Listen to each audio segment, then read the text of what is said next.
Hello everyone! Welcome back to my channel. It's me again, it's Trish. And today, I will share with you what I've done in a day. In my normal day. So, first, syempre, gigising.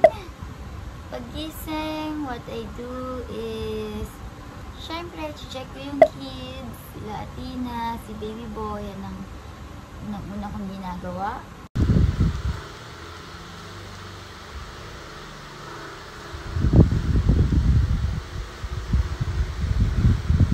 No, not that one.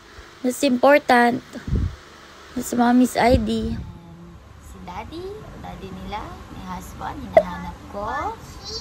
Yes, I always ask Athena kung nasan daddy niya.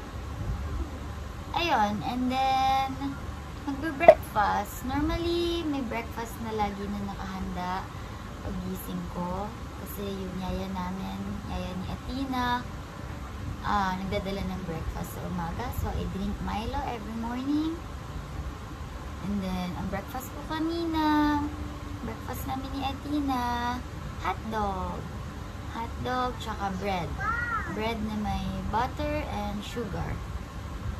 So, yun. Favorite ko yun. Bread with butter and sugar.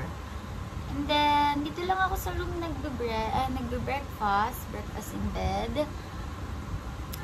Syempre, magpapa-breastfeed. Yung breastfeed naman, hindi yan tumitigil. Hanggang sa gabi, tuloy-tuloy yan. So, putol-putol ang tulog. Ganun talaga, struggles of a mom. Pero, yun, breastfeed. And then, Athena. Check si Athena, magpag-usap kay Athena, mommy's responsibility, mommy's duty sa umaga. And then, yun, after mag-breakfast, tsaka ako mag-check ng phone. Ayan. Syempre, kung may mga important messages ba, ganyan. Pero I can keep up on a day naman, or kahit na matapos na yung umaga ko, kaya ko namang hindi humawak ng cellphone. That's a good thing. After nun, bababa na kami. Ayun. So, minsan, si daddy umaakyat dito. Kami nag-uusap, morning, pag hindi siya busy. Well, anyways, before that pala, bago ko mag-move on sa pagbaba ng bedroom, yung husband ko, hindi kami sabay nagbe-breakfast kasi mas maaga siya nagigising. He's a very morning person. Like 5 a.m., 6 a.m. gising na siya. Ako, I wake up at around 8. Maaga na yon. So, 8, 9, ganyan. So, yung late na sa akin nagising is 10. Usually, mas una sa akin magising si Athena. It's a fact. Kaya, yung morning, banding sila ng daddy niya. Daddy's time yung morning kapag kay Athena. Ako naman kasi sa gabi, mas maaga natutulog yung husband ko eh. So, yun. So, going back, pagbaba kanina. Pagbaba ko kanina, ang usual ko na ginagawa. Bababa ko si baby boy. Baby's toys, Athena. Baby pa siya eh. It's mine. This one, oh. Pakita mo sa kanya. Baby boy. And then, bubuksan ko yung TV. Manonood ng Kapamilya Channel. Doon ako naka-standby. And then, doon na mag-start yung work ko. So, syempre, phone, or laptop. So, today, ang ginawa ko today, inayos ko yung feed ng Bride and Rose. Kasi natapos na yung campaign namin. End of the month na. So, may new campaign kami. So, ako din yung behind ng contents ng social media namin. Meron lang akong manager, which is si Crisel. Hi, Crisel! Shout out to you! Si Crisel Lagamson. Very, very pretty girl, very bright and smart and masipag. So, siya yung nag-upload everyday. Manually ng content. Meron lang kaming app na ginagamit. So, dun ko ina-edit yung content. Ako yung naglalagay ng pictures. Ako yung nag-a-arrange ng feed, pati yung copywriting ng content. And then, Crisel's part, siya mag-a-upload, and then medyo tinitweak niya lang yung iba ng mas magandang wordings. At saka kapag may grammatical errors, yun, kinokorrect niya. So, yun. And then, siya yung mag-a-upload everyday. Twice a day siya nag-a-upload. Then, ako, naka-create na yung feed. So, ginagawa ko siya once in a while. Kapag nauubos na yung ipopost, or kapag patapos na yung campaign, nagawan ko na ng bago. So, right now, may 2 campaign na kami na nakapila. So, yung next campaign namin, niretouch ko lang siya, dinagdagan ko. So, yun yung ginawa ko today. And then, after nun, medyo matagal siyang gawin actually Pag gumagawa ako ng task, ng work, nagpo-focus talaga ako, as in focus. Uupuan ko yun ng isang upuan lang. And then, di ko mamamalayan. Gabi na pala, alam mo yun. Kapag focus ka sa ginagawa mo, pag tuloy-tuloy ka sa ginagawa mo, ang bilis lang ng oras So, yun, ginawa ko yung feed. Tapos, afternoon break, medyo mabilis ko lang pala siya natapos. Unlike kapag gumagawa ako ng mga, talaga, like, portfolio, yung mga documents talaga, mas matagal siya. So, yung feed, medyo madali lang kasi retouch lang siya. And then, nag-unbox ako. May in-unbox ako na padala from USA. So, panoodin niyo yung video ko siya. So, yun. May mga tips ako doon. Kung saan ko siya nabili, ganyan. I-insert ko siya dito sa video. Tingnan na yung package ko from USA. I would like to share to you kung paano ako umu-order sa USA. I ordered this package sa Amazon. I'm sure everyone knows Amazon. And then, ayan, naka-register ako sa myus.com. And then, bibigyan ka nila ng sarili mong US address. Yun ata yung address nila sa warehouse. And then, yung shipping fee niya, parang 400 pesos. Yung inabot para sa package na to.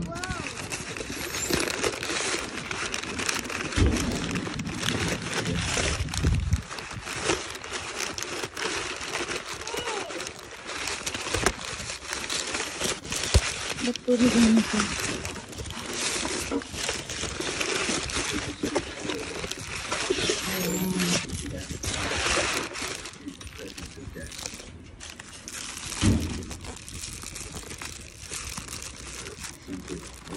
Nitis lang pala. Pero ito siya. The how-to guide for styling wedding and events. Ayan, hindi kasi siya basta-basta nahahanap sa Google kaya mahilig akong mag-source ng mga books. Kasi karamihan nasa books pa rin naman talaga Or sa mga masterclass, ganon. Kung isi-search mo lang siya, yung styling, I doubt, wala pa akong nakita na talagang specific na guide. Kaya yon sa Bride and Rose marami din books na hindi nyo basta-basta mahanap sa Google. Kung gusto nyo matuto ng event styling. So yon, Bride and Rose is the right place to be. Idadagdag natin to doon sa collection of books ko doon. And then after ko mag-unbox, nagmerienda kami. Ang favorite merienda ko, turon, tsaka fresh buko. So, healthy pa din. Oh no, ba't merienda agad? Nag-lunch pala. Nag-lunch pala muna. Kanina nag-lunch. Bago ako natapos mag-work. So, in between nag-lunch muna kami. Then, after ko mag-unbox, nag-merienda na. So, yun na, turon and fresh buko, yun ang favorite ko na merienda. Pero, kanina, iba yung merienda ko. Pancit canton with egg. Yan. Medyo hindi na ako nagpapansit canton kasi unhealthy siya eh. So, yun. After namin magmerienda, nagpaligo ako ng mga bata. So, baby boy, pinaliguan ko. Si Athena, and then ako na din, naligo na din after nilang dalawa. So, yun, I do it alone, guys. Walang papaligo sa kanila, walang yaya. And then, ayun, ano na, social media. Ano ba yung ginawa ko next? Ayun, in-upload ko naman yung mga videos ng birthday ni Athena. Actually, kagabi ko pa na-upload yung mga videos. Kahapon ko pa siya nagawa. Pero today ko lang siya pinablish sa Facebook and Instagram. So, pinost ko sa Facebook. Actually, kung nagpo-post ako, pinag-iisipan ko rin yun kung ano yung first 5 photos na lalabas sa feed. So, nakakurate din yun. Nakakollage siya ng maayos kung ano yung dapat na ipakita sa feed. So, hindi siya basta random upload lang. Kaya it takes time din and effort. So, parang work din siya. Pero, nag-e-enjoy naman ako sa ginagawa ko eh. Kaya, madali lang. Lalo na birthday pa ni Athena yun. So, yun. Upload ako. Ilang post yun. And then, after nun, in-upload ko din siya sa page ko naman, sa business. So, syempre, kailangan nagpo-post ka din lagi sa business page. Syempre, that's important. So, yun. Nag-post din ako sa Shabby Chic Style Studio. In-upload ko din siya doon. And then, pati sa stories, in-upload ko siya. So, yun. Tapos, dinner na. Ano yung lunch namin kanina, di naman naubos. Yun din yung dinner namin, which is adobo. And then, ayun na, tulugan. Tulugan time. Patulog naman ako ng bata. So, yun. Guys, hindi ko pala nasabi. I also drink vitamins bago matulog. Kami ni Athena. Vitamin C kay Athena. And then sa akin din. So, yun. Milk pa pala. Ako, I always drink milk every night. As in, every night. Tsaka, yun nga, vitamins. Vitamin C sa akin. Tsaka malunggay capsule. Tsaka, ito, recently lang, I also take vitamin E na rin. After naman nun, tulog na yung mga anak ko. Umuwi na si Daddy from work. Medyo ginagabi siya ngayon. Actually, lagi naman siyang ginagabi talaga. He's so busy. So, yun. Nagwa-watch siya ng movie. So, sinamahan ko siya. Nag-watch kaming dalawa. Ang pinanood namin, I forgot the title. Pero, ilalagay ko dito sa video. Ang ganda niya. Super, love trip, good vibes, tapos about family. So, recommended siya i-watch. Minsan lang ako magkaroon ng mga movies na talagang nagugustuhan ko and I really like it a lot. Kami, good vibes, tawa kami ng tawa. Si Sharon siya, tsaka si Robin Padilla. And si Julia and Josh. Idol ko yun si Julia eh. Kay Julia ko nga napanood na sa interview niya with DJ Pascual, sa vlog na yon, napanood ko na sinabi nila na masaya daw sa YouTube, very engaging daw yung mga tao, and very positive. So, isa si Julia Barreto sa nakapag-encourage sa akin na mag-vlog. So, yun. Tapos, ito na. Nagising kasi yung mga bata ulit. Si Athena nagising, medyo maaga kami natulog kanina. Kaya ito, naisipan kong i-vlog yung araw ko kasi sabi ko wala akong content for tomorrow. Medyo matatagalan yung next vlog ko kasi madami-daming edit yon. Matagal siya i-edit dahil the title is Humble Beginnings, How I Started Event Planning. So, madami siyang backstories. Madaming pictures na isasama, kaya matagal-tagal siya. So, yan, gusto kong masulit yung araw, gusto kong mag-upload ulit. So, naisip ko na i-share sa inyo yung ginawa ko ngayong araw. Ayun, I hope may napulot kayo today, kahit na nagkwento lang ako. At least, diba, yung ginagawa ko sa buhay, ginagawa ng isang entrepreneur. So, yun, full-time mom, entrepreneur, lahat naman sa cellphone ko lang din ginawa. So, yun, kaya naman, work and play. Yun na yung ginawa ko. Siyempre, in between of those moments, nakikipaglaro sa mga anak, dahil andito lang naman ako, katabi lang naman nila. So, yun. Ayun lang. Hello, baby boy. Say hi to Mom's channel. Ay, tingin na. Pang. Dali, say hi to Mommy's channel. Dali. No, daw, she's playing now. Ayun, thank you so much for watching. I hope you continue watching me. Sabi ng brother ko, maganda daw yung progress ng YouTube channel ko. Kasi daw, may mga viewers daw agad. Kasi daw, siya daw nung nag-start yung first video niya, 1 week na daw, wala pa daw 5 views. So, sa akin, maganda. Kasi sabi ko sa kanya, happy nga ako eh.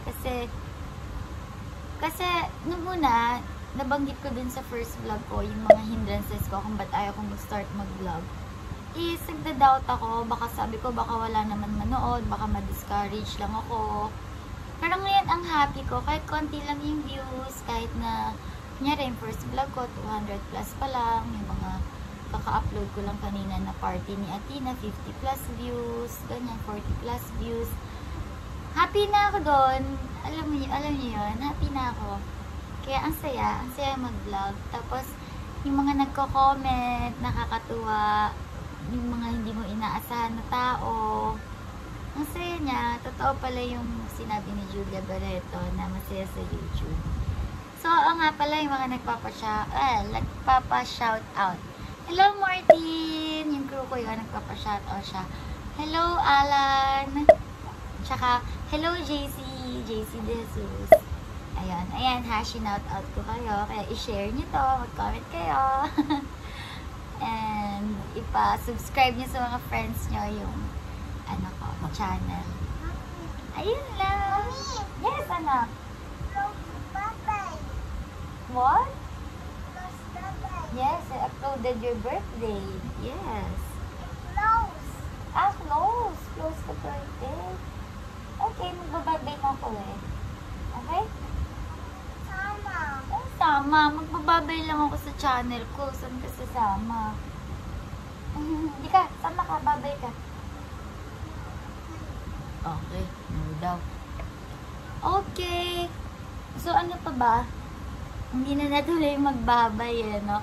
Parang gusto ko magkaroon. Meron pa pala akong ginawa, guys. Nag-update ako sa cruise na canceled yung weddings. Isa pala yun sa nakakasad na happenings on earth. So yun, ang dami na naman na-cancel na weddings. Lahat ng April weddings namin cancel. So yun, I gave the bad news to the crew. Kaya yun, medyo laylo na naman sa clients. Wala na hindi masyadong busy sa weddings, sa mga kasal, kasi nga cancel na naman. Kaya itong lockdown na to will be time for me siguro para mag-vlog and mag-improve ng business. I mean, to take opportunity yung lockdown na andyan lang yung mga tao para andyan lang yung mga tao, so i-take opportunity na mag-upload sa social media na brand awareness, ganun. Ayun, I hope this pandemic will end kasi talagang ang dami nagsisuffer. So, kagaya niyan, yung mga crews ko, maasa sila sa work, pero ngayon, dahil cancel yung mga kasal, wala na namang work.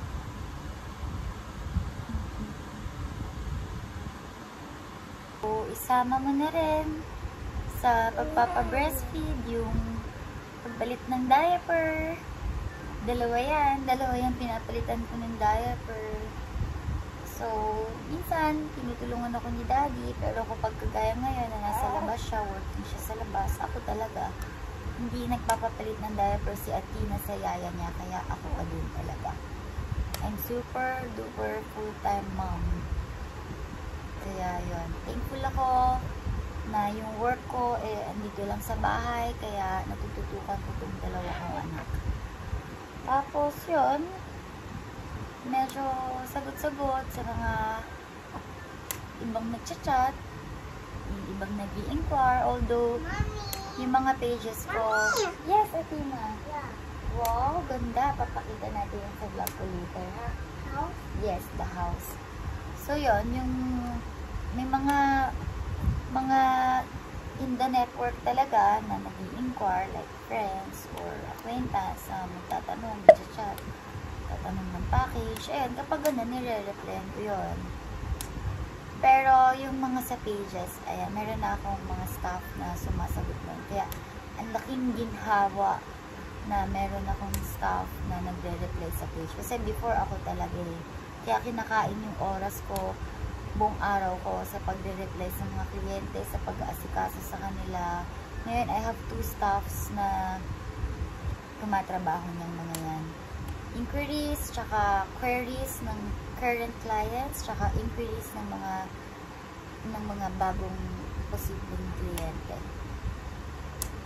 So, yun. Kaya ako, nakakapag-focus ako sa improvement ng business, ganyan. So, yun. Masistress lang ako kapag yung mga hindi na nila kaya i-handle. Ayun, sa akin na nila yung itatakbo.